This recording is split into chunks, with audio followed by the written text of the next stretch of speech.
લે મારો લંડ ચાથી લે તારી માને લંડ કાલે ભૂસ મારીને આજે પાછો મારો લંડ 8 ઇંચનો લાવ્યો તો ઓનલાઈન મંગાવ્યો તો ભૂલી ગયો એમ આજે તારી માને ચોદું મારે પેલાની ગાંડ મારવાનો મોકો હતો ભૂસ મારીને તારી માને ચોદું નકર આજે કેટલો આમ જોરદાર જોતો ખરા પેલા બે કેટલા મસ્ત પકડીને એને ઉભા હે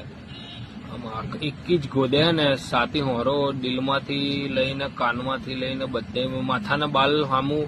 બુદ્ધિ કાઢી નાખે તેની મને લંડ કાલું ભૂસ બાપુ તમારી બેદરકારીમાં તમારી માને ચોદું તમે તો ભૂલા પડ્યા ભૂસ મારી ના અમે તો એને રાતે ફાયદો ઉઠાઈ લીધો હે મેં તો આખો જાડો લંડ ગાલી દીધો તો અને આંડિયા ચટાડ્યા હતા વ્યવસ્થિત બહુ મજા આવી ગયો તો બહુ સેક્સી હે ની માને ચોદું કિલોમીટરના હિસાબથી આખો લંડ ચાટી જતો તો બોલો લંડ ગાલું ઠંડા પાઉન